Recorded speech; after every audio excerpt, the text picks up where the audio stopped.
Bonjour, mesdames et messieurs. Je suis très heureux de vous accueillir ce soir. Alors, certains sont encore en train de se connecter et vont nous rejoindre au fil de la réunion. Damien Bertillier, comme pour la réunion de lancement, c'est moi qui animerai cette soirée et je suis très heureux de vous présenter, même si vous les connaissez déjà, Michaël Delafosse, maire de Montpellier, Fanny Dombrecoste, adjointe au maire en charge de la ville éducative et de la réussite scolaire, et Monsieur Moni, directeur académique des services de l'éducation nationale, d'Azen. Je vais, sans plus tarder, céder la parole à Monsieur le maire qui devra nous quitter avant la fin de la réunion, car il a un agenda très chargé, mais on est très heureux de pouvoir l'avoir pour ce début de réunion, pour le mot d'accueil et le propos introductif de cette réunion. Je vous présenterai ensuite, après les différentes interventions de Monsieur Delafosse, de Madame Dombrecoste et de Monsieur Moni, l'ordre du jour que nous avons prévu pour vous faire la restitution de cette démarche Montpellier École 2030. Michaël Delafosse. Merci beaucoup, cher Damien Bertillier. Je salue Monsieur Moni, qui est le d'Azen, Madame Dombrecoste, qui pilote cette démarche en tant que première adjointe en charge de l'éducation. Je voudrais tous et toutes vous remercier d'avoir pris du temps, sur votre temps, pour pouvoir participer à cette concertation qu'on a appelée Montpellier École 2030. Voilà, notre volonté, elle est très claire. L'école est une compétence partagée entre l'éducation nationale et la collectivité. Et du point de vue de la collectivité, nous ne voulons pas juste être dans une situation de gérer les stocks d'élèves et les flux d'élèves. Nous voulons être pleinement partie prenante des immenses enjeux éducatifs qui concernent les familles montpelliéraines, être aux côtés des professeurs qui exercent dans les classes. Et si je puis me permettre, saluer mes chers collègues, puisque j'ai le bonheur d'exercer comme enseignant encore un tout petit peu dans le secondaire. Mais dire que cette démarche, nous avons souhaité avec Madame Dombrecoste l'impulser dès le début de notre mandat, après avoir posé un certain nombre d'actes qui nous apparaissaient extrêmement importants. Permettez-moi de les rappeler. D'abord, nous avons équipé toutes les classes, ou toutes les classes sont en cours d'équipement, primaire et maternelle, de vidéoprojecteurs pour permettre à chaque professeur de pouvoir offrir les pédagogies que le numérique permet de déployer. Nous sommes attachés à accroître la dotation pédagogique par enfant pour la porter cette année scolaire, je parle bien sous le contrôle de Mme Dombrecoste, à 50 € pour permettre aux enseignants et aux enseignants de pouvoir déployer des projets, mieux nous fournir la bibliothèque, des cahiers, enfin bon, bref, tout ce qui relève des choix pédagogiques des professeurs, donc est en accompagnement matériel. Nous avons également déployé, c'était un engagement très fort de notre campagne, le plan de soutien scolaire public, laïque et gratuit après la classe, sous l'autorité des professeurs, pour pouvoir aider les élèves qui, après le confinement, mais plus globalement, qui en avaient besoin.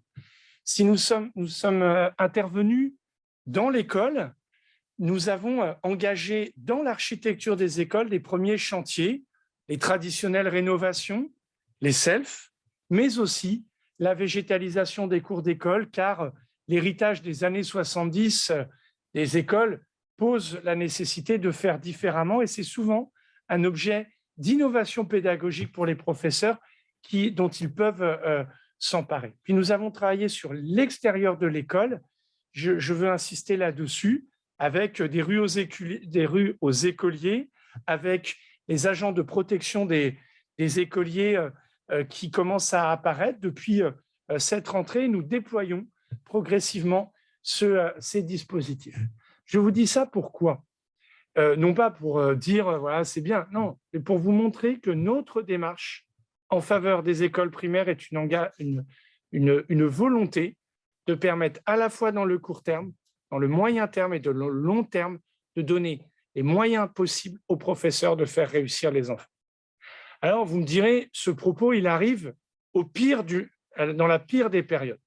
Et je suis obligé de le dire, c'est vrai qu'en ce moment, Monsieur Moni, nous traversons, et pour vous tous, pour les parents d'élèves que nous sommes, pour les enseignants, une période très compliquée avec le Covid, les classes fermes, des agents sont cas contact. C'est extrêmement difficile.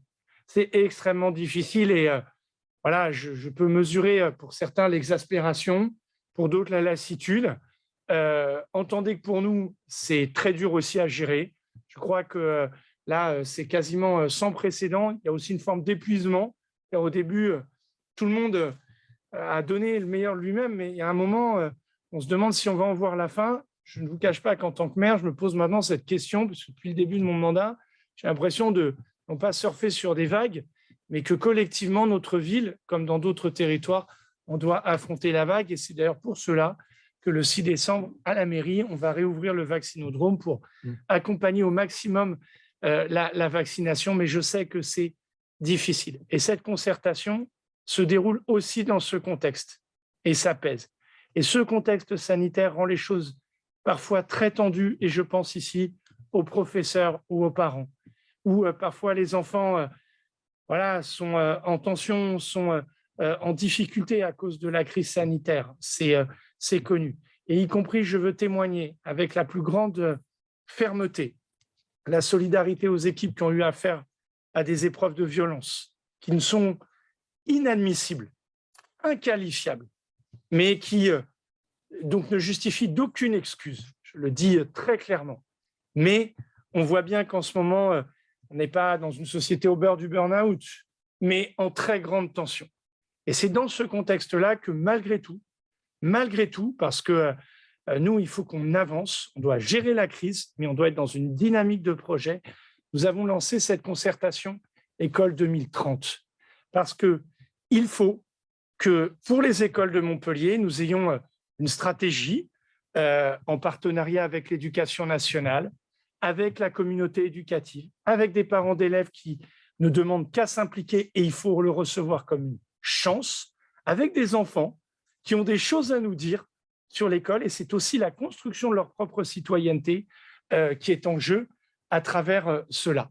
Et donc, voilà pourquoi on a tenu à mener cette concertation.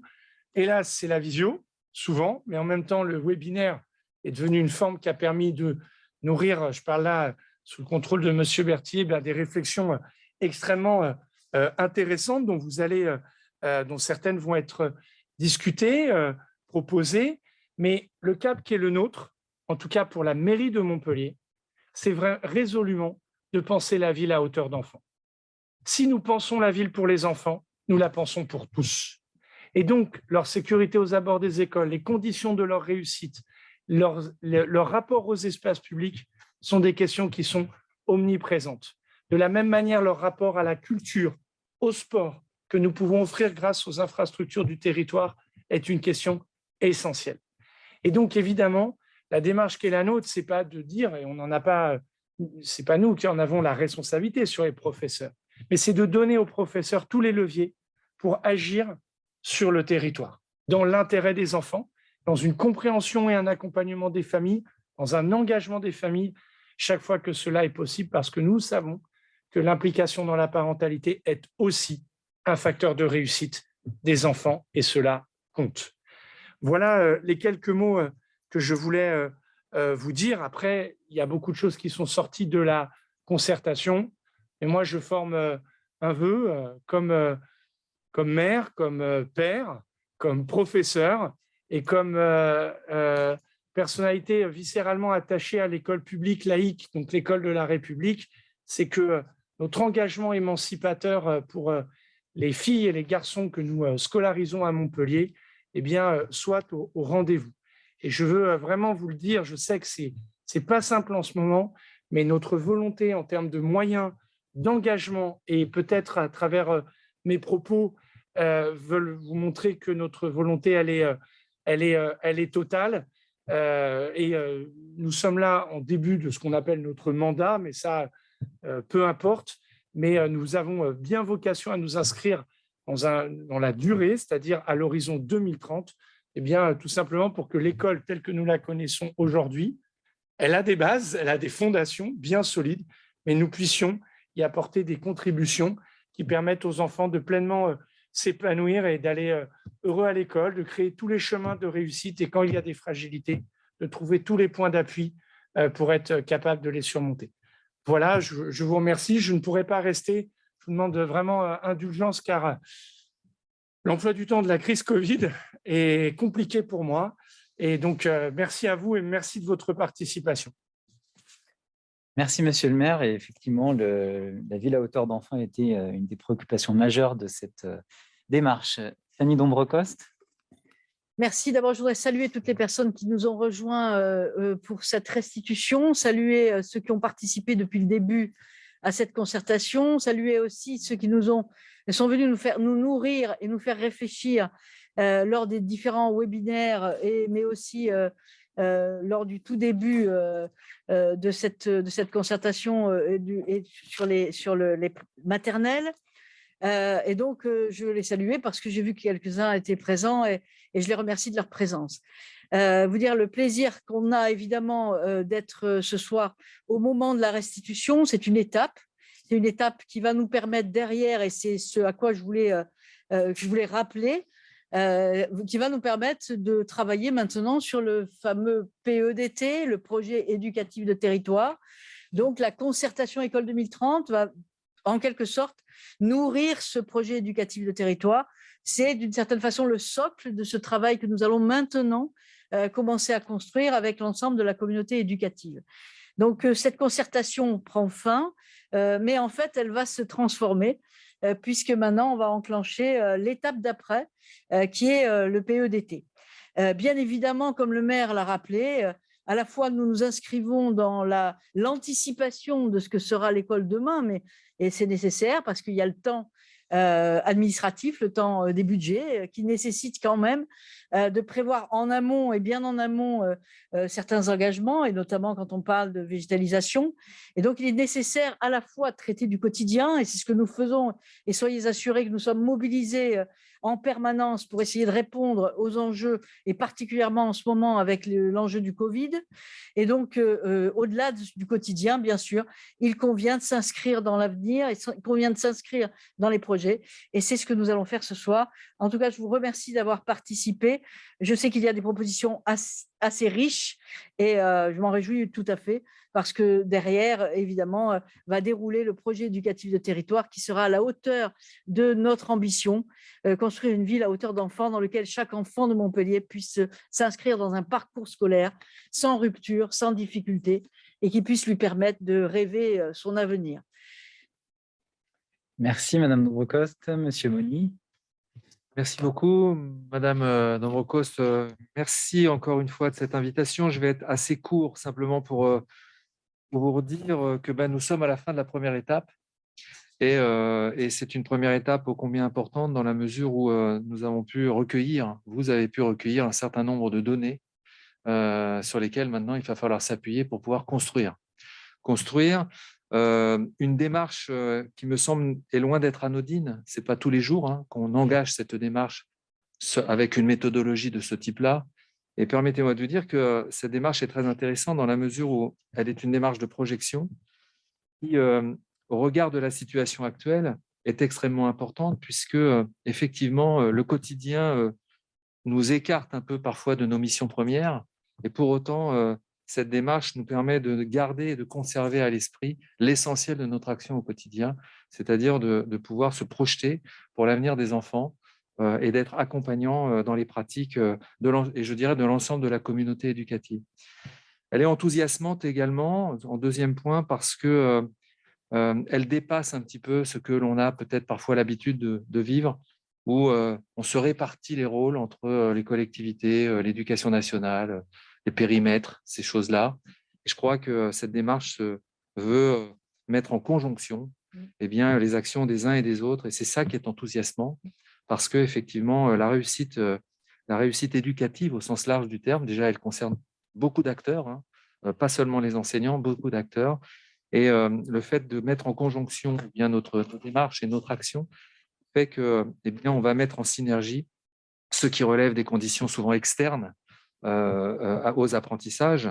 Et j'en veux pour preuve bien, les considérations que certains enfants ont sur l'environnement, le fait de se sentir bien, des choses qui peuvent paraître anodines, mais ô combien importantes pour eux. Et puis les conditions internes qu'il va falloir s'approprier aussi du côté des adultes accompagnants, c'est-à-dire comment on va mettre en acte pédagogique et en acte d'accompagnement par les pratiques professionnelles, et bien ce que nous, le PEDT, vous l'avez dit, aura identifié comme orientation.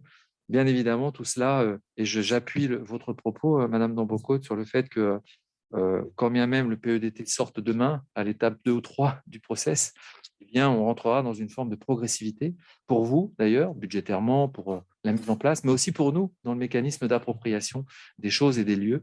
Et je crois que c'est un espoir qu'on soulève ensemble, main dans la main, avec petit à petit quelque chose, une dynamique de progrès qui va monter en puissance. Et c'est bien là le sens de notre action en commun.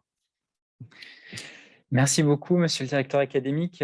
Alors, je vais donc vous remettre la présentation avec le déroulé de la réunion. Alors, avant de commencer à vous présenter ce déroulé, vous indiquez que vous avez la possibilité, d'allumer votre caméra si vous le souhaitez. Sachez que si vous le faites, vous serez dans l'enregistrement, mais c'est évidemment facultatif, mais ça peut être bien pour qu'on puisse vous voir.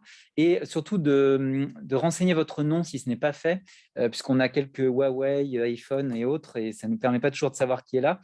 Donc, notamment, si vous souhaitez après prendre la parole, ce sera plus facile si vous avez un nom. Ce qui est facile à faire, c'est que vous allez sur votre image, vous avez 3 petits points qui s'affichent en haut à droite, vous cliquez dessus et vous mettez « Renommer ».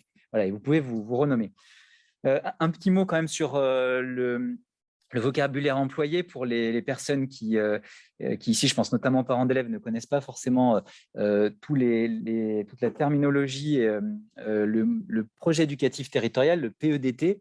On parle souvent parce qu'effectivement, c'est un document essentiel dans le partenariat entre l'éducation nationale et les collectivités. C'est un document qui est donc signé par la ville, par l'éducation nationale, par ce qu'on appelait Jeunesse et Sport, donc aujourd'hui est rattaché à l'éducation nationale, et la CAF. Et donc, c'est un document contractuel, partenarial, qui permet de définir à l'échelle d'un territoire, donc là, la ville de Montpellier, la politique qui va être menée d'un point de vue éducatif sur l'ensemble des temps de l'enfant.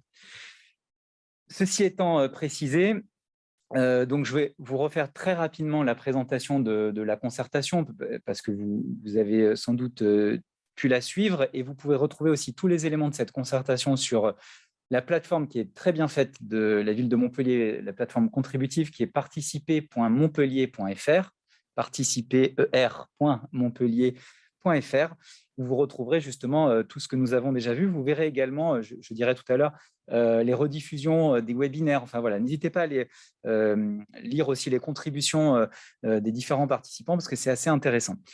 Alors, les objectifs de la démarche, ils ont été de nouveau évoqués ce soir, donc je vais être vraiment très rapide, mais c'était vraiment d'imaginer l'école de demain, de se projeter et justement de pouvoir ensuite commencer le court et moyen terme avec le projet éducatif. L'école de demain, ses bâtiments, ses cours, son environnement, mais on l'a vu plus largement, la ville à hauteur d'enfant, pour permettre la réussite de tous les enfants de Montpellier, leur bien-être et leur épanouissement. Et donc, on a travaillé avec l'ensemble de la communauté éducative, qui est indiquée ici, et qui est même pas exhaustif, mais ça montre aussi tous les acteurs qui sont mobilisés autour de l'enfant, et les parents eux-mêmes sont les premiers éducateurs. Autour de ces 3 axes, l'école engagée dans la transition, l'école au cœur du quartier et l'école accueillante. Voilà, je ne vais pas être trop long non plus parce que c'est des choses qu'on a déjà présentées, que vous pouvez retrouver sur le site. Le calendrier, vous voyez qu'on est à la toute fin de cette démarche. Alors, en réalité, pas complètement, puisque, comme l'a dit Madame Dambrocos, il y aura ensuite le travail sur le projet éducatif, qui est d'une certaine manière un prolongement de cette démarche-là. Mais aussi, ce soir, nous allons vous présenter les premières grandes orientations qui ressortent de grands objectifs qui ressortent de cette concertation, mais ça demande à être encore affiné parce qu'on a terminé les ateliers il y a seulement quelques jours, et donc le dernier webinaire était le 23 novembre. Donc, vous voyez voyez, on est vraiment encore… et même le questionnaire qui était en ligne a été clos hier. Donc, voilà, on a encore de la matière à bien analyser. Et puis, les échanges qu'on va avoir ce soir vont pouvoir compléter cette réflexion-là. Mais on va dire qu'on arrive à la fin de ce travail-là qui a à la fois été situé autour d'ateliers participatifs, mais aussi de 3 grands webinaires. J'en profite pour saluer, parce que je le vois en vignette, Sylvain Vagnon, qui est intervenu sur le premier professeur à l'université de Montpellier, qui nous a parlé de l'école dehors. Je pense aussi à Alix Kosker, qui nous a parlé de la végétalisation des cours d'école. Et enfin, Thierry Paco, c'était plus récent, sur la ville à hauteur d'enfant dont on vient de parler. Vous pourrez retrouver ces 3 interventions sur le site participer.montpellier.fr. C'est gratuit, il n'y a pas d'inscription. Voilà, c'est libre d'accès à toutes et tous. Il y a également eu des contributions sur la plateforme, plusieurs dizaines de contributions de personnes différentes. On a eu des enseignants, on a eu des parents d'élèves, des agents de la ville qui ont souhaité dire ce qui, pour eux, était important dans le cadre de l'école 2030. Un questionnaire également qu'on a fait à l'ensemble de la communauté éducative. Alors, le questionnaire, on n'a pas encore beaucoup de temps d'analyse et de retour, donc on se laissera le temps pour le creuser, mais je vais pouvoir vous présenter l'ensemble des autres éléments. C'était la plateforme, donc vous pouvez la revoir, participer.montpellier.fr. Nous avions, je l'avais indiqué lors de la réunion de lancement, recueilli la parole des enfants. Nous avions continué à le faire, ce qui nous a permis justement de débuter ce travail-là avec le regard des enfants. Alors, vous voyez en haut à droite de votre écran les conseils municipaux des enfants qui s'étaient réunis pour donner un certain nombre de propositions que nous avons reprises ici, ainsi qu'un centre de loisirs qui avait travaillé. Donc là, c'est plus en bas à gauche. On imagine une école où on voit que la végétalisation a pris de la place, en tout cas le jeu aussi a pris de la place. Et ce qu'ont voulu nous dire les enfants de manière assez récurrente quand même, c'est vraiment la place du jeu. Je pense notamment en élémentaire où ils regrettent qu'on perde dans la cour la matérialisation du jeu et quand on passe cette transition de la maternelle à l'élémentaire. Certains ont été jusqu'à dire qu'il fallait des mini-rivières dans la cour de l'école, mais on voyait que la question de l'environnement, de la planète, de l'inquiétude aussi qu'il peut y avoir vis-à-vis du climat, c'est quelque chose qu'ils ont vraiment particulièrement intériorisé et sur lequel ils veulent agir et pas simplement subir. On voit également qu'ils demandent des endroits pour se reposer. La question du repos et du jeu, c'est quelque chose qui m'est beaucoup. Rassurez-vous, Monsieur Moni, il demande aussi avoir des bonnes conditions pour apprendre, mais ils apprennent aussi par le jeu. Voilà. Comme disait Thierry Paco, la récréation, il l'a dit lors de la dernière, devrait être une discipline en soi et pourrait être prise comme une discipline en soi. Nous avons donc eu les 3 webinaires dont je parlais, que vous pourrez encore une fois retrouver sur la plateforme, et qui nous ont apporté un regard, du côté de Sylvain Vagnon, un regard historique, une perspective mise en relation avec les pédagogies nouvelles qui datent du début du siècle dernier. Donc, on voit que cette question de l'école dehors, ce n'était pas quelque chose de nouveau. La végétalisation des cours d'école avec une expérience que suit Alix Kosker sur 2 écoles. Et on a plusieurs directrices d'école directeurs aussi, qui se sont manifestés suite à ce webinaire pour travailler avec cette chercheuse sur justement la végétalisation. Donc, on voit que ça a suscité des envies. Et puis, la ville à hauteur d'enfant, je vous laisse aussi le regarder, ce qu'il est intéressant pour élargir justement le spectre à l'ensemble de la ville, avec quelques parfois regards et propositions qui peuvent justement nous interpeller, notamment les espaces multifonctionnels pour les enfants, voire de friches, nous dit-on, pour laisser libre cours à l'enfant dans la ville. Les ateliers en ligne avec une 60aine de participants, je précise qu'on avait limité le nombre justement pour avoir des participants qui étaient représentatifs des différents acteurs éducatifs. Vous ne pourrez pas lire ce qui est écrit un petit peu à droite parce que ça a été grossi pour le bien-être et l'aménagement des espaces, mais plutôt pour vous donner à voir ce que nous avons travaillé. C'était des réunions qui sont tenues en ligne, mais qui ont permis d'avancer assez vite sur un certain nombre de propositions, assez à la fois ambitieuses parce qu'on visait loin, mais en même temps assez concrètes, avec une volonté de s'appuyer sur des expérimentations qui existent d'ores et déjà, mais surtout sur lesquelles les acteurs qui participaient étaient prêts à s'engager. On a eu un certain nombre de contributions en ligne. Vous pourrez les voir, elles sont publiques, donc il n'y a pas aucune n'a été censurée. En revanche, j'en ai moi sélectionné quelques-unes les autres étaient tout aussi intéressantes, mais il fallait bien en sélectionner quelques-unes. Ce qu'on voit, c'est que il y avait la question de l'apaisement, du bien-être à l'école qui est revenue assez souvent dans vos contributions. Beaucoup de choses et qui étaient très en lien d'ailleurs avec ce qu'on a dit dans les ateliers sur les temps de formation communs. Je crois que les acteurs éducatifs ont vraiment envie de passer du temps ensemble, non seulement à se former, mais aussi à préparer des projets ensemble. Donc, ça pose la question des temps de concertation. La végétalisation, la lutte contre les pics de chaleur, hein, vous avez été nombreux sur ce sujet-là à alerter. Faciliter les mobilités actives, sécuriser pour l'accès en vélo notamment, à la piétonisation. Là, il y a eu beaucoup de choses dessus, la réduction de la vitesse des voitures et de la place aussi des voitures. Et enfin, la question des moyens qui a été posée, les moyens humains. Alors, ça peut être dans le champ du handicap, mais ça peut être aussi dans l'accompagnement des enfants, mais ça peut être aussi sur les différents moyens humains dans l'école. Voilà, un attachement à ce que le service public soit doté en fonction des besoins de chaque territoire. Je vais ensuite vous présenter, je vous rassure, la séance de ce soir sera rediffusée.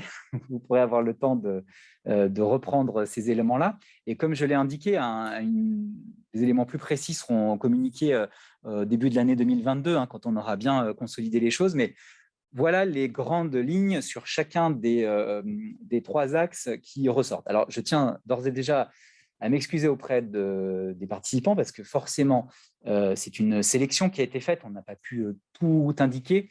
Et surtout, souvent, chaque proposition, chaque objectif renferme un certain nombre d'actions et d'idées. Donc, tout ne peut pas être ici retranscrit. Néanmoins, et d'ailleurs, j'invite les participants aux ateliers à s'exprimer ensuite en priorité, peut-être par rapport aux autres qui pourront ensuite s'exprimer s'ils le souhaitent, mais j'aimerais quand même qu'on ait le regard de ceux qui ont participé aux ateliers pour qu'ils puissent enrichir un petit peu cette présentation et que je ne sois pas le seul à la présenter. Donc, on a parlé dans l'école accueillante de l'aménagement des espaces scolaires pour aller vers plus de flexibilité. Hein. C'est aussi une directive de l'éducation nationale, mais c'est aussi une envie et des enseignants et plus largement de tous les acteurs de l'école, parce que voilà, la volonté de certes faire la classe autrement, mais aussi de trouver, d'aménager différemment l'ensemble des espaces de l'école, c'est quelque chose sur lequel on a pu se retrouver. La question des espaces de jeux adaptés en élémentaire, notamment parler de la boîte à jeux qui avait l'avantage de pouvoir être sortie dans la cour et pas sans forcément avoir besoin d'avoir des jeux fixes dans la cour, mais aussi avec des expériences qui ont été mises en avant et qui étaient assez intéressantes et qui permettent aussi de travailler le jeu sur les différents temps de l'enfant. La généralisation de la formation intermétier, alors on m'a encore dit aujourd'hui qu'il y en avait qui étaient en route, y compris enseignants, animateurs, il y a des enseignants ATSEM, donc c'est des choses qui fonctionnent déjà, mais quand même l'idée de, voilà, en tout cas ceux qui n'en ont pas bénéficié ont envie d'en bénéficier, donc c'est plutôt une bonne chose. Et des temps de concertation aussi, tout ça pour viser le bien-être de l'enfant.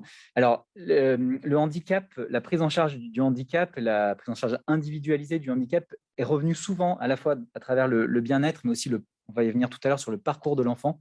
L'idée, c'est que chaque acteur puisse être bien formé et se sentir à l'aise pour bien accompagner les enfants et aussi être coordonné pour qu'il y ait une individualisation de cette prise en charge.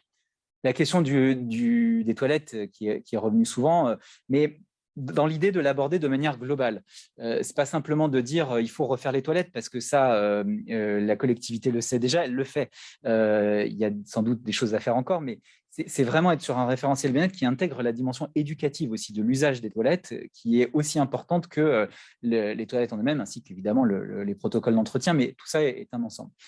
Il y avait la question, alors qui peut paraître un peu plus ciblée là, de la mise en place de temps de ludothèque. Enfin, en fait, c'est de jeux partagés qui se fait déjà dans certaines écoles, notamment à l'initiative du périscolaire, mais des enseignants le font également. Donc, voilà, c'est des choses qui, pour le coup, pouvaient permettre aussi de faire rentrer davantage les parents dans l'école, avec les contraintes qu'on a aujourd'hui, évidemment, mais on se projette en 2030, où le Covid aura été définitivement terrassé, mais pour qu'il y ait un temps partagé parents et enfants. On espère avant quand même, et favoriser enfin la mixité dans les écoles et mélanger les enfants de différents quartiers. Ça, c'est quelque chose qui est beaucoup revenu, avec des choses à la fois très ambitieuses sur la réflexion globale de la mixité qui concerne évidemment pas que la ville, parce qu'on a aussi l'échelon second degré, donc notamment le département, mais la question aussi de comment on pouvait permettre aux enfants de différentes écoles de se rencontrer. On a pu parler par exemple de jumelage, et il y a beaucoup d'expériences qui ont été menées sur les centres de loisirs et qui gagneraient à pouvoir être intégrés à une échelle plus globale pour permettre justement aux enfants des différents quartiers de connaître les autres quartiers de Montpellier. Sur l'école au cœur du quartier, il y a eu beaucoup de choses sur la question de l'abord, reconnaissant que finalement les écoles parfois étaient fondues dans la masse urbaine, n'étaient pas forcément identifiées, n'avaient pas toujours l'espace nécessaire autour. Alors il y a encore une fois aussi des choses qui ont été engagées, Monsieur le maire l'a dit en introduction, sur la piétonisation, sur la rue aux enfants, sur la rue scolaire. Enfin, il y a des choses qui sont faites, mais voilà, l'idée, c'est de rendre les abords conviviaux, agréables, sécurisés, et c'est aussi permettre à tous les enfants de se déplacer en sécurité. Donc, ce n'est pas simplement la sécurité devant l'école, finalement, c'est la sécurité du domicile à l'école, avec toute la question qui est conduite en lien avec la métropole, sur l'aménagement urbain, l'apaisement des quartiers, voilà, et permettre à ce que finalement chaque enfant puisse se déplacer en autonomie. C'est aussi ça la ville à hauteur d'enfant. Mettre en place une cartographie dynamique et participative des acteurs éducatifs, c'est une demande de tous les acteurs de dire finalement nous avons une offre très importante qui est celle notamment dans le secteur associatif, mais aussi de la ville, qui propose énormément de choses pour les enfants. Mais on ne connaît pas forcément cette offre-là. Les parents eux-mêmes aimeraient peut-être savoir davantage ce qui peut exister pour leur enfant. Donc, c'est comment on essaie de donner à voir, comme ça a été fait sur l'éducation artistique et culturelle, l'ensemble de ce qui existe, et peut-être aussi, à travers ça, c'est le point d'après, coordonner le parcours éducatif de l'enfant et avoir une cohérence finalement des différents acteurs de l'enfant. C'est aussi les directeurs d'école qui nous disent qu'ils sont sollicités par beaucoup d'associations et qui ne savent pas toujours comment s'y retrouver. Et c'est les associations qui disent on est obligé, nous, de contacter chaque directeur d'école, chaque directrice d'école de manière individualisée.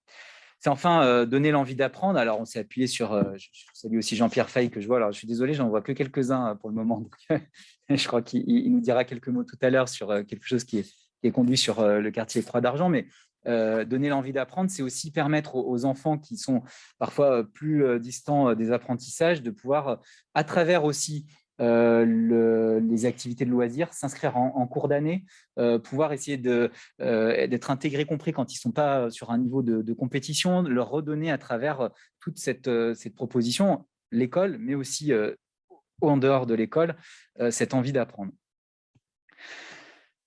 Enfin, l'école de la transition. Alors, on devrait dire des transitions.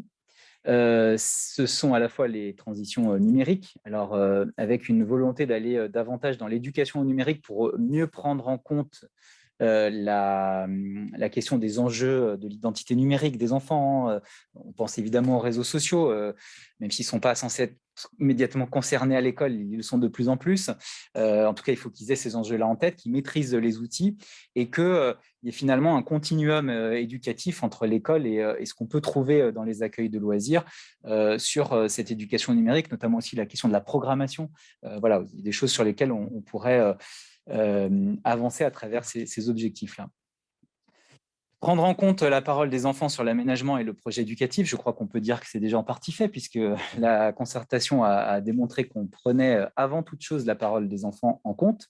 Il s'agit dans ce cadre-là, dans les aménagements à venir, d'intégrer pleinement la parole des enfants qui sont usagers et donc qui ont une expertise d'usage, même si dans les ateliers, on a beaucoup discuté, parfois débattu âprement de l'expertise d'usage, parce qu'elle est confrontée aussi au savoir, à des contraintes techniques, mais en même temps, elle existe, cette expertise d'usage des enfants, mais aussi de tous les professionnels de l'éducation, et dans le projet éducatif à venir, puisque les enfants ont quelque chose à dire sur leur semaine, leur journée, les objectifs qu'on souhaite assigner au projet éducatif.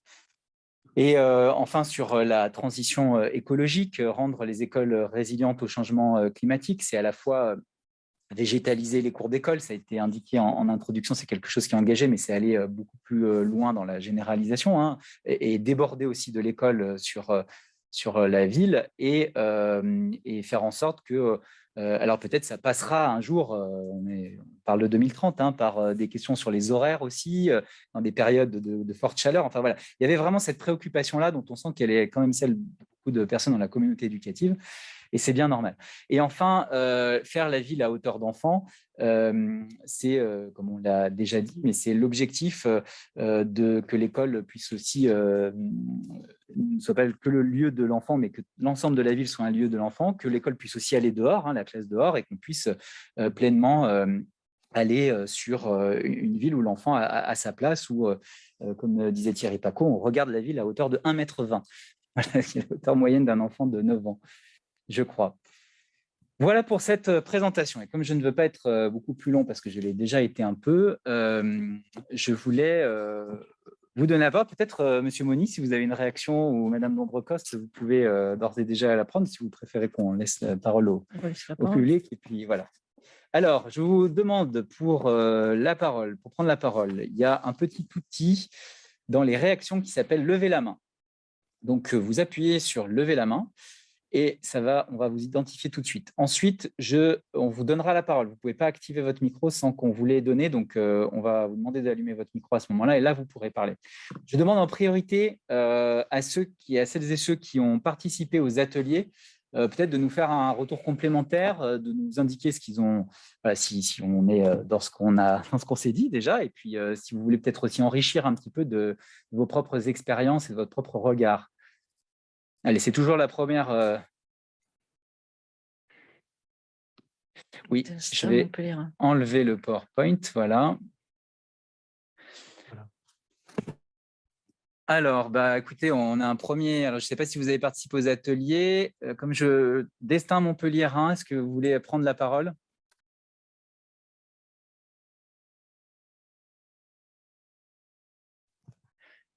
Allez-y, contact à Destin Montpellier.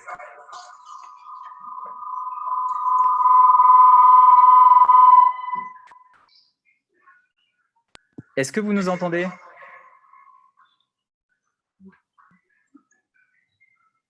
Moi, je vous entends, je ne sais pas. Allez-y. Ouais, alors, le problème, c'est que vous avez un écho chez vous, donc c'est très compliqué. Il faudrait que vous éteigniez votre haut-parleur et que vous parliez juste le micro.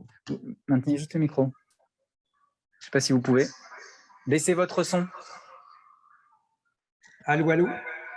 Oui, ce que je vous propose, c'est qu'on va donner la parole à quelqu'un d'autre et ensuite, on vous redonnera la parole, monsieur, d'accord? Ok. On va donner la parole à Hubert M.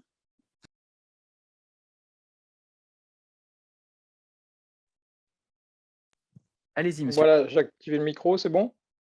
Oui, vous pouvez aussi activer votre caméra, ce qui permettra de vous mettre en lumière si vous voulez. On vous verra mieux. Et je vous laisse vous présenter. Alors moi, je suis juste parent d'élève. J'ai été invité dernièrement à cette réunion, j'ai été surpris, mais donc je me suis connecté. Je cherche désespérément la caméra que je trouve pas. C'est pas grave, c'est pas grave. Moi, j'ai vu donc votre présentation, je trouve que c'est très bien, c'est très ambitieux. Et en revanche, j'ai pas vu de notion de sécurité de l'enfant à l'école. Alors, est-ce que c'est un point qui a été abordé ou Est-ce que vous pouvez développer? Eh ben, sécurité par rapport à un enfant qui serait victime de harcèlement. Moi, j'ai eu le cas avec mon fils l'année dernière. Ça a été très, très compliqué de faire entendre à la mairie, à l'éducation nationale, qu'il y avait un vrai problème. Et en fait, l'enfant qui était en cause, je dirais heureusement qu'il a fini par frapper la maîtresse de manière assez forte pour qu'elle ait un hématome et que le problème là soit pris en compte immédiatement. Avant, la parole de l'enfant n'a pas été prise en compte, très peu. Et a priori, donc il y a un référent harcèlement, il y a tout ça. Seulement derrière, il ne se passait rien. On disait qu'il n'y avait pas de structure adaptée pour des enfants de cet âge-là, etc. Donc l'école, pour moi, un enfant doit aussi être en sécurité à l'intérieur, parce que si jamais il commence par ne plus y aller, ou par ne plus vouloir y aller, pour des raisons qui sont des fois difficilement identifiables, et qu'en tant que parent, on arrive à identifier souvent quelques mois après, donc le mal est déjà bien introduit. Si l'enfant ne se sent pas bien à l'école, on peut avoir tout ce qui est autour, qui est très bien, mais ça va faire flop. Merci, monsieur. Merci. On voit qu'on est sur une situation en plus particulière, donc on va pas évoquer évidemment la situation particulière. On va prendre plusieurs interventions. Non, mais c'est en lien effectivement avec le sujet du bien-être à l'école, donc on fera ce lien-là. Je voudrais donner la parole à Bruno Franck, s'il vous plaît.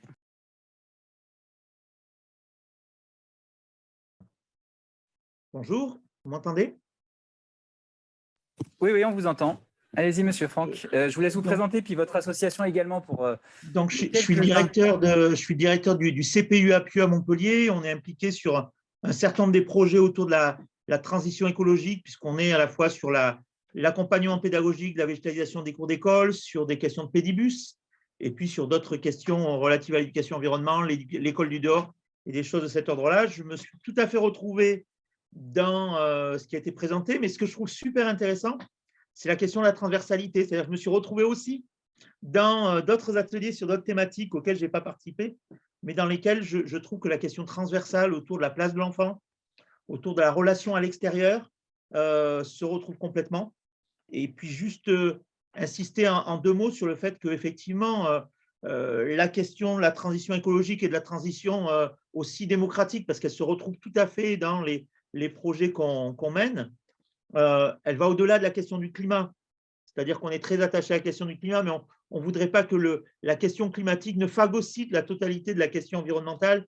Et on est aussi sur des questions relatives aux déchets, à la qualité de l'air, à la santé environnementale, qui me semblent avoir toute leur place dans l'école aujourd'hui, pour avoir une école qui soit une école congruente, c'est-à-dire où on vit ce qu'on dit.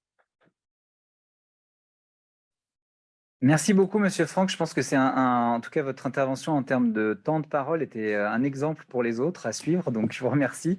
Est-ce qu'on a… Alors, je vais essayer de redonner la parole à Contact at Destin, Montpelliérain. En espérant avoir plus de succès sur l'écho. Levez la main si vous souhaitez intervenir.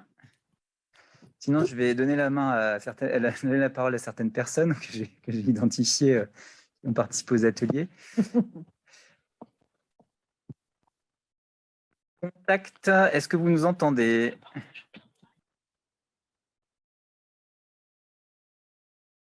Bon, je crois qu'on a un souci. On va peut-être Jean-Pierre Fay. Est-ce que vous êtes prêt à prendre la parole? Oui? Non? Oui? Allez-y. Attendez, le micro n'est pas activé, il faut que vous l'activiez. Ok, c'est bon là? Parfait. Allez-y. Allez, super. Eh bien, écoutez, moi, je voudrais tout simplement, dans un premier temps, remercier Damien d'avoir prononcé dès le premier atelier le mot d'utopie. Parce que pour imaginer le futur, y compris celui de l'école, il faut commencer par une utopie que l'on doit, dans un deuxième temps, essayer de rendre la plus opérationnelle possible dans sa déclinaison. Alors, parmi ce que j'appelle les utopistes, je vous laisse vous présenter, Jean-Pierre, s'il vous plaît. Cette définition, il y en a un que l'on aurait pu citer, hein, parce qu'il entre dans nos démarches, c'est Tommaso Campanella, dont la cité utopique est fondée sur une démarche éducative qui explique que c'est le jeu, l'observation, la pratique, l'émulation qui instruisent les enfants. Et ça, c'était au XVIIe. Mais pour le XXIe siècle, il y a un utopiste opérationnel que l'on a eu grand plaisir à écouter dans le cadre de Montpellier École 2030, c'est Thierry Pacaud. Et vraiment, merci de l'avoir invité. Il y a des éléments essentiels qui ont été avancés. Il nous a rappelé que l'enfant, il apprend ce qu'il apprend et surtout qu'il faut que ce soit lui qui éprouve quelque chose. J'ai trouvé cette démarche absolument superbe. Et ce quelque chose, au sein de Sport Culture au 21e, en partenariat avec Josiane Ricard, que j'aperçois sur l'écran, là, nous avions estimé ce que pouvait être l'envie d'apprendre, hein, que Damien a indiqué dans son CR il y a quelques instants, parce que pour bien apprendre, il faut avoir envie d'apprendre. Une envie d'apprendre que je m'étais permis de décliner dans un premier ouvrage intitulé « La ville de l'art de vie des enfants », pour lequel j'avais eu l'honneur d'un avant-propos d'Edgar Morin et d'une postface de Michael Delafosse. Et dans cet ouvrage, que d'aucuns ont très vite qualifié d'utopiste, ce qui ne me gênait absolument pas, je vantais les bienfaits d'une organisation extrascolaire où, une fois par semaine, un animateur éducateur récupérait à la sortie de l'école les enfants que les enseignants lui avaient indiqués, afin de les amener dans ce que j'appelle une pièce forum pour leur présenter les activités sportives et culturelles que vous aviez esquissées tout à l'heure. Ces activités sont dans leur quartier, hein, et les inciter évidemment à s'y inscrire. Et sachant que les clubs de sport et les associations culturelles du quartier avaient signé une charte de partenariat les engageant à accueillir ces enfants à tout moment de l'année. Eh bien, l'aboutissement étant, chaque semaine, une séance alors que j'ai voulu appeler « Donner envie d'apprendre », est donc dispensé pour eux par un enseignant d'une école du quartier, et les thèmes abordés lors de ces séances étant issus des centres d'intérêt et des passions que les enfants sont susceptibles de faire émerger lors de pratiques sportives et culturelles. Eh bien, pour conclure, je veux simplement dire qu'en fait d'Utopie, cette opération, elle est appelée Passeport pour grandir. Damien l'a esquissé tout à l'heure. Elle est en cours dans le quartier de la Croix d'Argent de Montpellier depuis 2 mois, avec un animateur éducateur du pôle développement des pratiques sportives de la ville de Montpellier et en association, dans un premier temps, avec l'école Ronsard, au bénéfice d'enfants que l'on considère et que l'on appelle des ambassadeurs vis-à-vis de leurs camarades. Voilà ce que je voulais compléter. Merci Damien. Merci Jean-Pierre Fay, merci beaucoup. On va, avant de faire une série peut-être de réponses, mais donner la parole à Magali Caven, qui est directrice d'école, si je ne me trompe pas. Allez-y, Madame Caven. Bonsoir, donc Magali Caven, je suis directrice de l'école Jules Simon à Montpellier, c'est derrière la gare. Donc j'ai beaucoup apprécié de travailler dans ces ateliers parce que les partenaires étaient très différents et on n'a pas l'occasion souvent de discuter. J'ai vu ce que vous aviez fait comme retour et c'est vrai que c'est intéressant de voir qu'on est tous impliqués et qu'on est partie prenante pour le coup des projets. Je suis très intéressée de voir ce qui va se passer par exemple sur la végétalisation des cours parce qu'on voit un peu dans l'actualité des choses qui se passent. Je crois que c'est à Strasbourg où on fait des choses complètement différentes. La mise en place d'une vraie mixité aussi dans les écoles, c'est quelque chose qui m'intéresse aussi beaucoup. Donc, j'attends avec impatience de voir comment on va aboutir le travail qu'on a commencé à faire en atelier. Et voilà, j'attends la suite avec grand plaisir. Merci. Merci beaucoup, Madame Caven, et merci beaucoup pour votre participation très active à nos échanges. Monsieur Moni, est-ce que vous voulez avoir une première réaction? Une première réaction pour dire qu'effectivement, quand on regarde, quand on écoute attentivement votre compte-rendu très, très explicite et court finalement, hein, et les premières remarques des personnes qui ont osé intervenir, effectivement, on a cette difficulté de penser le présent là, aujourd'hui, même si on est sur une projection à 2030, pour préparer l'avenir des enfants. Et on voit bien que les enfants, quand ils s'expriment, ils ont des préoccupations. Et qu'on ne peut pas aujourd'hui faire fi de leurs préoccupations et que le présent doit s'accommoder des préoccupations qui sont celles, bien sûr, d'aujourd'hui. Hein. Je pense à tout ce qui touche ce que disait Monsieur Franc sur la transition écologique, mais il a été beaucoup plus large que le climat et à l'environnement. Quand il dit « on vit ce qu'on dit », par exemple, voilà, c'est une phrase qui est assez symptomatique de la démarche, finalement, qui nous engage. Et puis, effectivement, pour apprendre, on est tous d'accord, hein, je pense, en tant qu'éducateur, que l'apprentissage est une série de mises à l'épreuve, une mise à l'épreuve au sens positif du terme, où pour mettre à l'épreuve un enfant et le mettre à l'épreuve de son propre développement, il faut le confronter à des contextes différents. Il faut penser les objets aussi. Quand il pense, par exemple, à la cour, à la composition de la cour, forcément, il ne le formalise pas comme ça, mais du point de vue de l'éducation, c'est intéressant pour nous parce que c'est de penser les temporalités de l'enfant au sein de la journée, au sein de la semaine, mais c'est aussi les confronter à des endroits, à des lieux, à des espaces, au regard d'objets différents qui participent aussi de leurs propres apprentissages. Je crois que c'est intéressant de voir comment, à partir de tous ces constats-là, de toutes ces formes d'expression et de ces sujets d'expression, comment on va pouvoir concilier nos actions et surtout mettre en congruence les différentes temporalités entre ce qui relève du scolaire, à proprement parler, du périscolaire et de l'extrascolaire, bien évidemment, parce que l'enfant vit, lui, de manière successive, ces temporalités-là. Et l'enjeu, ce n'est pas que nous puissions, nous, intervenir de manière successive, mais bien en congruence, les uns avec les autres ou les uns à côté des autres. Madame Nombrecoste.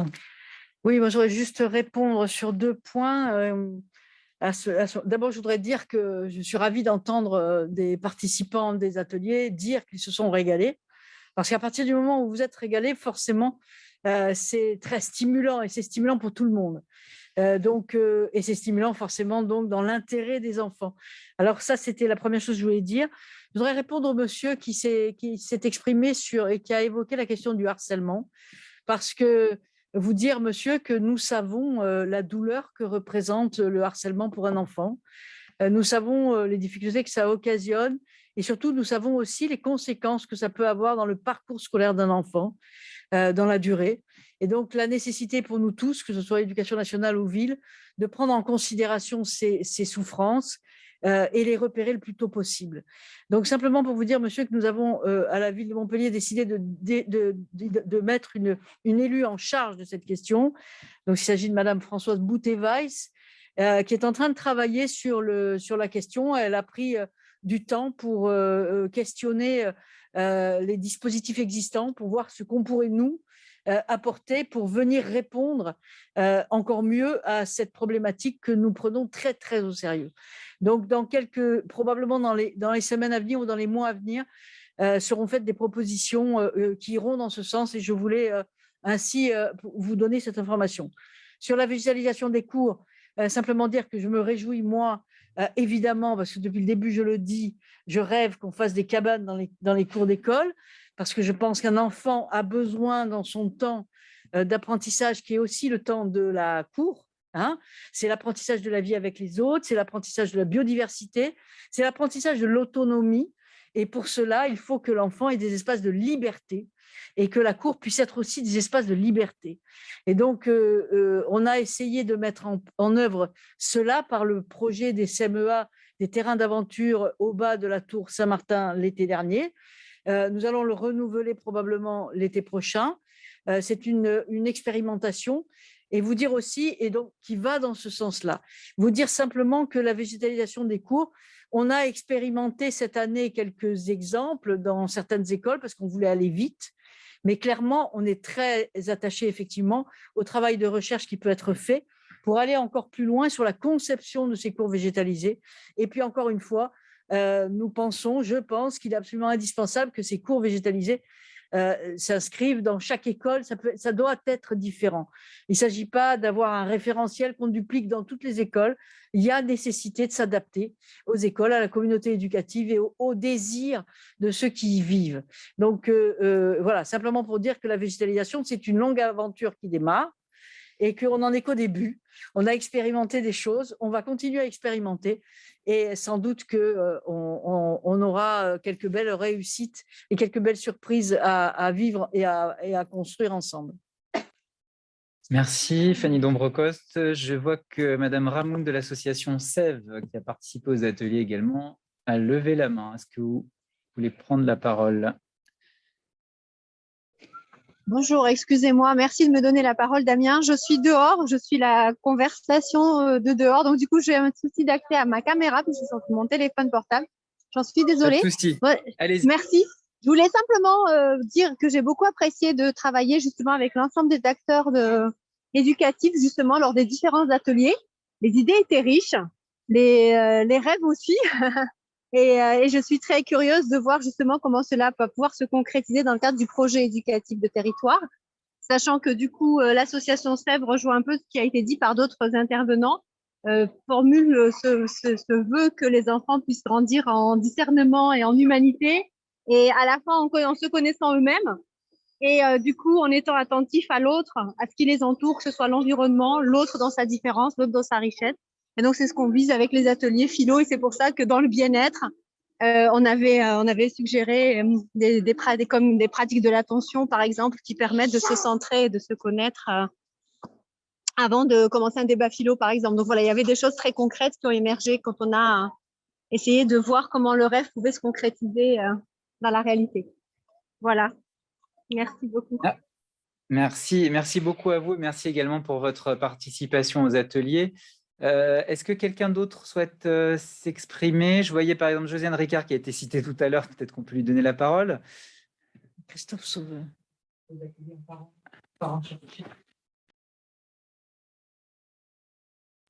Alors avant Josiane, on va donner la parole à Christophe Sauveur qui a demandé, qui est parent d'élèves et qui avait participé à un atelier. Monsieur Sauveur, allez-y. Oui, bonsoir. Effectivement, comme les autres participants, je partage leur point de vue. Les ateliers ont été très intéressants. Ça a donné à réfléchir sur beaucoup de sujets. Ça fait rêver. L'organisation était vraiment super. Merci Damien. La gestion avec Klaxoon était au top. Voilà. Et je voulais aussi appuyer sur le fait que j'ai eu l'opportunité, au travers de cette démarche, d'être contacté par la direction de l'éducation directement, donc par les services de la mairie, pour participer à la consultation sur la préfiguration du nouveau pôle éducation. Et ça m'a conforté dans l'idée que cette concertation que nous avons tous suivie n'est pas, alors je m'excuse pour la formulation, elle n'est peut-être pas bonne, mais n'est pas juste qu'un effet d'annonce. Mais comme effectivement, a priori, toute la direction de l'éducation, tous les services liés à l'éducation de près ou de loin devraient être remaniés, repensés, y compris à la mairie et à la métropole. Voilà, il y a à mon sens une vraie démarche qui s'engage là-dessus sur du long terme. Donc voilà, je suis pas certain que tous les participants aient été au courant de cette démarche. Donc ça me paraissait important aussi d'en parler parce que effectivement, l'école de demain, forcément, on la pense en parlant de l'école d'aujourd'hui. Et l'école d'aujourd'hui, bah oui, on est dans le quotidien, il y a plein de problèmes logistiques, il y a plein de sujets divers et variés, on a chacun nos soucis avec nos enfants, mais voilà, faut rêver à mieux et se baser là-dessus pour aller vers le bon côté. Voilà, merci. Merci beaucoup Christophe Sauveur et merci aussi pour le choix du pull qui est bien à propos pour notre soirée. Est-ce que Josiane Ricard veut prendre la parole? Déverrouiller. Oui, bonjour. Bonjour à toutes et à tous. Merci de me solliciter. Je n'aurais pas forcément demandé. Je suis peut-être pas obligé. Hein. À l'écoute. Non, mais bon, du coup, maintenant, oui, hein, on y va. J'écoute tout ce qui est dit. D'abord, moi, je remercie la manière dont comment on va dire, les comptes rendus ont été faits des différents ateliers et on retrouve bien la richesse de ce qui a été échangé dans les ateliers et maintenant ce qui ira vers, dans une première étape, le projet éducatif de territoire et d'autres perspectives. Il y a énormément de pistes de progrès dans ces ateliers et peut-être que le problème sera de choisir sur un certain nombre de sujets par où on commence. Alors, il y en a qui sont sortis déjà, qui sont déjà en cours. Fanny Dombrecoste les a évoqués. Donc, oui, ça va se poursuivre. Moi, deux ou trois remarques. Au titre des Francades, nous avions évoqué dans la première, dans la séance d'ouverture, l'idée que on était plutôt sur territoire éducatif 2030 et en fait, ce qui ressort de ces différents ateliers, c'est bien la question de l'école au cœur du territoire éducatif avec l'ensemble des partenaires, mais au-delà, la question de l'enfant et la place qu'il a dans cet environnement éducatif et l'ensemble des influences qui viennent construire à la fois sa connaissance, ses perspectives, son bien-être. Bon, c'est bien l'enfant lui-même, alors ça complète un peu ce que disait Jean-Pierre Faye, c'est-à-dire que c'est bien l'enfant lui-même qui fait sien la question des apports éducatifs et que sur ce territoire, il y a l'absolue nécessité d'être dans des coordinations assez serrées, les intervenants l'ont dit.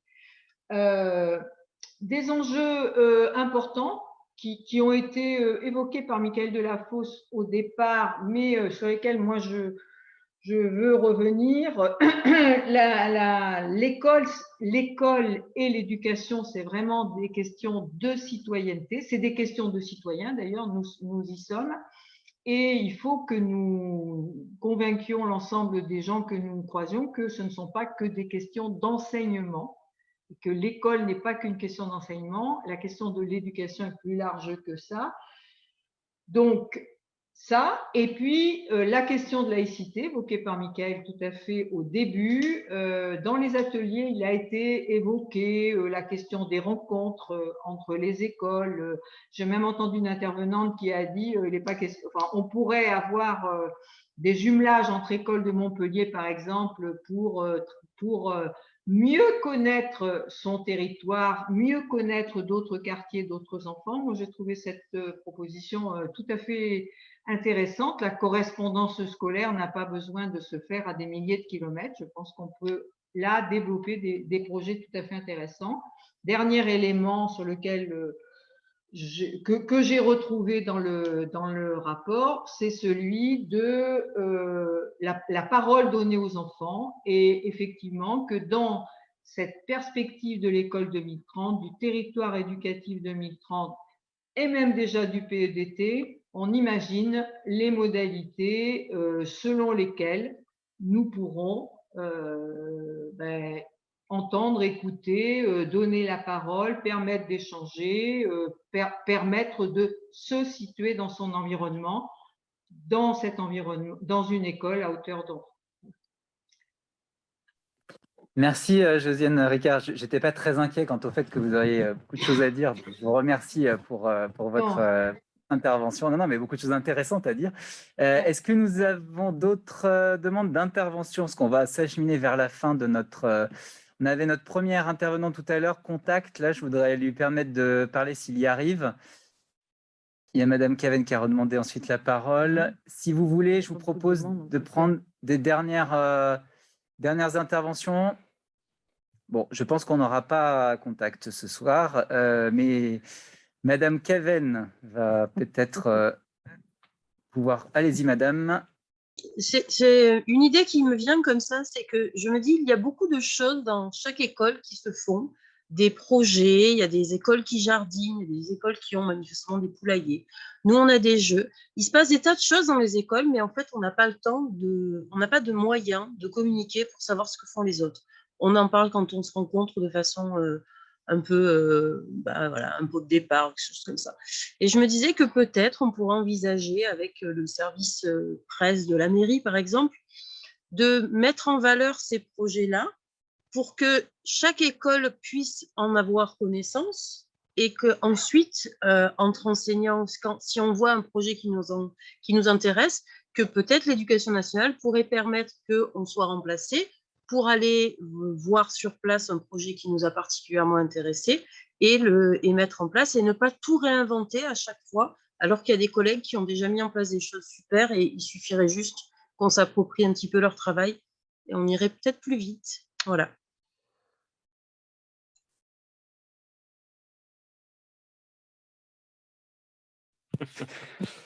Est-ce qu'on a d'autres personnes qui souhaitent prendre la parole? Merci à Madame Caven. Moi, je voudrais répondre à Madame Caven. Allez-y, monsieur le directeur académique. Simplement, vous savez, Madame la directrice, que la DS2N 34 a un compte Facebook, un compte Twitter et une chargée de communication qui est là aussi pour vous accompagner dans la valorisation des projets.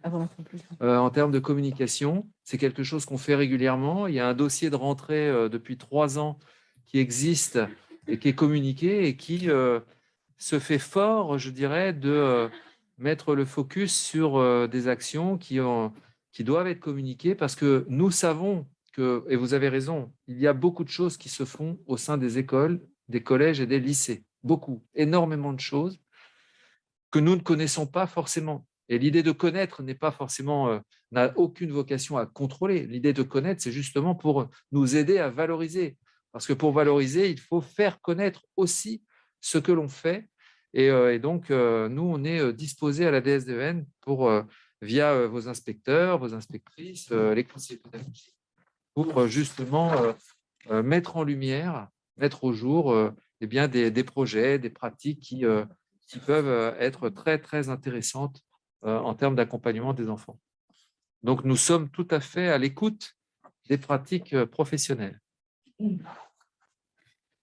Merci beaucoup, Monsieur Moni. Peut-être on va aller donc vers la conclusion de cette soirée. Avant de donner la parole à Madame Dombrecoste et à Monsieur Moni, je voudrais en profiter pour vraiment une nouvelle fois remercier toutes celles et ceux qui ont contribué et merci pour les retours que vous faites. C'est bien de se rendre compte finalement qu'on a été fidèle à ce qui a été retranscrit. Et je voudrais vraiment dire, dans la continuité de ce qu'a dit Monsieur Moni, c'est que ce type de concertation permet aussi de voir toute la richesse de ce qui est fait et on peut le dire aussi dans l'école publique parce que on n'en parle pas suffisamment, mais il n'y a pas besoin d'attendre 2030 pour être déjà très fortement dans l'innovation et que ce soit du côté des enseignants et des acteurs associatifs, des agents de la ville. Enfin, vraiment, on a eu beaucoup de richesses et qui seront en fait des points de départ puisque ce sont déjà des choses qui sont en cours pour des généralisations et des diffusions.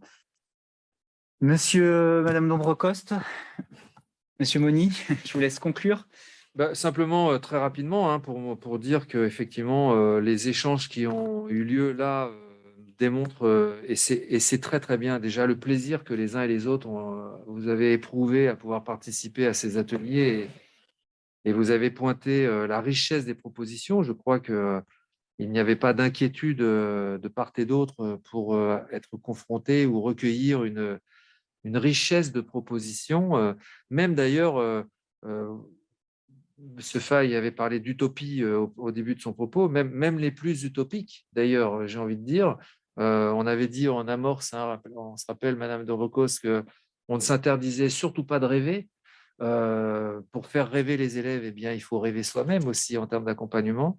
Donc ça, c'est déjà un point positif.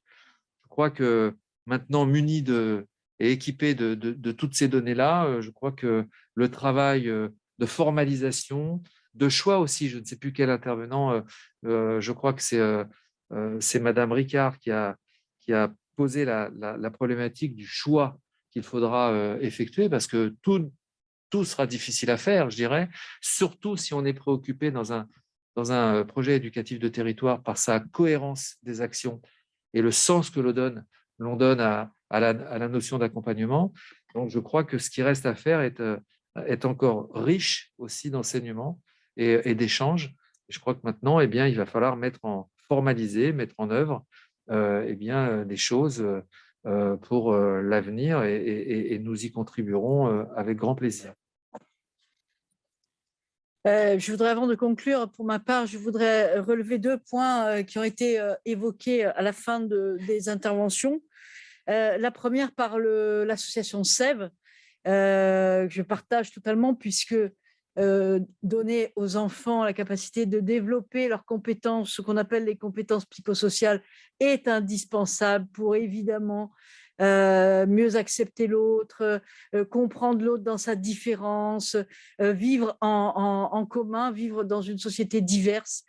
C'est absolument indispensable. Donc tout ce qu'on pourra mettre en œuvre dans nos écoles pour accompagner les enfants dans cette compréhension-là du monde qui les entoure et dans la compréhension de ce qu'est l'autre dans sa différence, évidemment, va dans le bon sens et nous y sommes très favorables. Deuxième point sur lequel je voulais rebondir, c'est les propos de Madame Cavenne à la fin. Madame Cavenne, vous avez bien fait d'intervenir parce qu'en réalité, c'est une demande du maire sur lequel nous n'avons pas eu encore le temps d'intervenir parce qu'on est un peu sous l'eau, il faut le dire, avec tous les projets qui sont arrivés, puis la difficulté que nous avons aussi avec la pandémie qui vient percuter notre quotidien. Mais le maire avait demandé à ce qu'on ait très régulièrement, pratiquement tous les mois, une communication sur les projets dans les écoles, sur ce que font les écoles, pour véritablement valoriser ce travail, cette innovation qui est souvent très intéressante dans vos projets éducatifs dans chacune des établissements de Montpellier. L'idée, évidemment, c'est de participer de fait à l'attractivité de l'école publique, laïque et gratuite, dont vous avez bien entendu auquel vous avez bien entendu que le maire est très attaché, et que c'est aussi une façon de répondre à la question de la mixité sociale, que bien sûr de valoriser l'école publique. Et la valorisation de l'école publique, elle passe par évidemment renforcer les investissements de l'école, la visualisation des cours, son quotidien, bien sûr, et je ne mets pas de côté la question sociale, évidemment, mais aussi, bien sûr, valoriser les jolis projets, les beaux projets qui sont extrêmement intéressants dans vos établissements.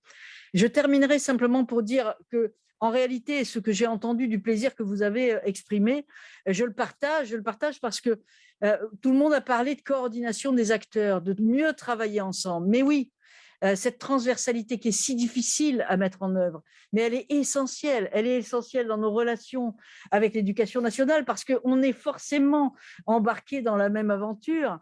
Et donc, on a besoin de travailler sur cette coordination de l'ensemble des acteurs. Et on a aussi besoin au sein des établissements de donner la possibilité aux acteurs de l'école de mieux coordonner leurs actions. Évidemment qu'il faut parler d'une même voix, d'un même langage quand on parle à l'enfant, qu'on soit ASEM dans une école ou qu'on soit enseignant.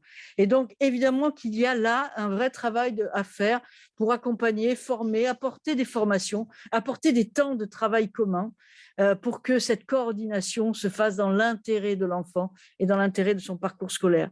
Donc, c'est ce que je voudrais dire en terminant le propos, c'est vraiment sur ce point-là que j'insisterai, c'est qu'on va continuer à travailler ensemble dans cet esprit du travail, de réflexion, pour évidemment tous ensemble, parents, enseignants, directeurs, les institutions, les associations d'éducation populaire, tous ceux qui ont participé, nous allons continuer à nous rencontrer régulièrement pour pouvoir continuer à produire et à rentrer dans l'opérationnel de tous les projets que vous avez identifiés. Bien sûr, il faudra faire des choix et ces choix, nous allons les faire aussi ensemble. Certains vont s'imposer de fait.